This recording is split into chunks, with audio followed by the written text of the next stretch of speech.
Assalamualaikum warahmatullahi wabarakatuh. Perkenalkan, saya Muhammad Fahmi Gipari dengan NIM 1211123110015. Saya di sini akan menyelesaikan tugas sesi 14 dengan mata kuliah Komunikasi Organisasi. Jadi, di sini saya akan menjelaskan soal permasalahan di perusahaan XYZ.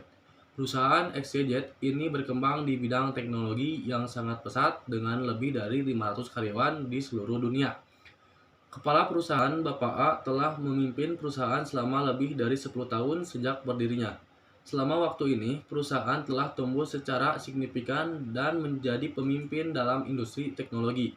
Namun, dalam beberapa tahun terakhir, karyawan mulai merasa kehilangan semangat dan loyalitas terhadap perusahaan. Setelah melakukan survei internal, perusahaan menemukan bahwa gaya kepemimpinan Bapak A mungkin menjadi penyebab karyawan merasa tidak termotivasi. Bapak A dikenal sebagai pemimpin yang otoriter dan jarang memberikan umpan balik positif atau penghargaan kepada karyawan.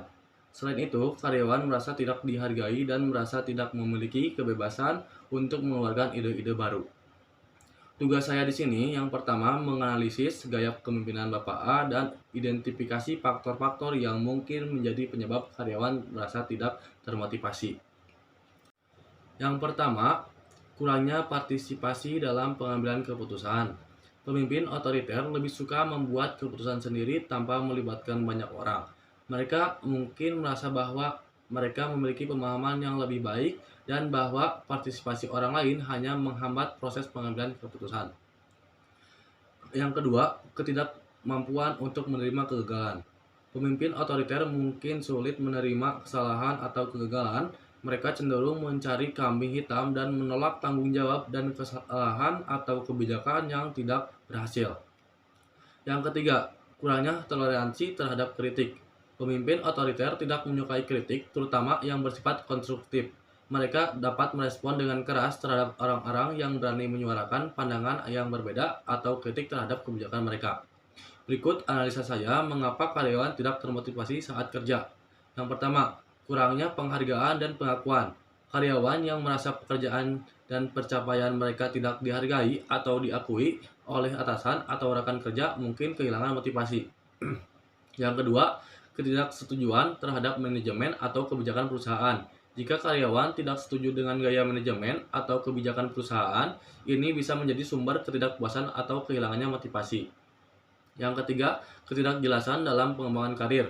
Karyawan yang tidak melihat peluang atau pengembangan karir atau merasa bahwa perusahaan tidak peduli dengan pertumbuhan mereka dapat kehilangan motivasi. Selanjutnya, saya di sini mempunyai desain program pelatihan kepemimpinan baru yang mencakup prinsip-prinsip kepemimpinan modern dan membantu Bapak A mengubah gaya pemimpinnya. Yang pertama, sosialisasi nilai dan etika kepemimpinan. Sosialisasi nilai dan etika kepemimpinan adalah proses memperkenalkan, menginternalisasi, dan mempraktikkan nilai-nilai dan prinsip-prinsip etika yang menjadi dasar bagi kepemimpinan. Ini adalah langkah penting dalam membentuk budaya organisasi yang positif dan memastikan bahwa setiap anggota tim memahami dan mengadopsi nilai-nilai yang dianut oleh pemimpin dan organisasi secara keseluruhan. Yang kedua, penghargaan dan pengakuan. Penghargaan dan pengakuan adalah elemen kunci dalam membangun budaya kerja yang positif dan motivasi. Menerapkan program penghargaan dan pengakuan yang efektif dalam meningkatkan kesejahteraan karyawan, memperkuat motivasi dan memperbaiki kinerja. Yang ketiga, keberlanjutan dan evaluasi program.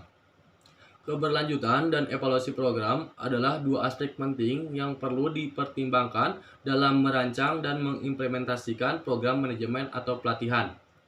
Bagaimana proses implementasi program pelatihan dan menggandeng tim HR dan manajemen senior di perusahaan XYZ.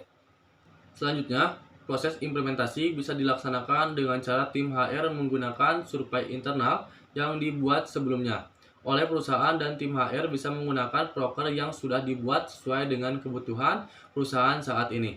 Selain itu, manajemen senior bisa terlibat dengan cara memberikan masukan-masukan mengenai masalah kepemimpinan dan opsi terakhir, tim HR dan manajemen senior bisa membuat workshop dengan materi judul proker yang sudah dibuat dan workshop bisa dilaksanakan secara rutin sampai gaya kepemimpinan Bapak A berubah menjadi lebih baik.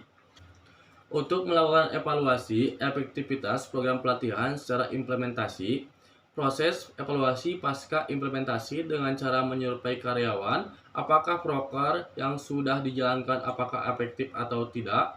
Bila respon karyawan positif, bisa dilaksanakan secara rutin, terus tim HR dan manajemen senior bisa membantu memantau kepemimpinan Bapak A dengan cara mewawancarai karyawan. Itu saja dari saya. Mohon maaf bila ada kesalahan kata. Assalamualaikum warahmatullahi wabarakatuh.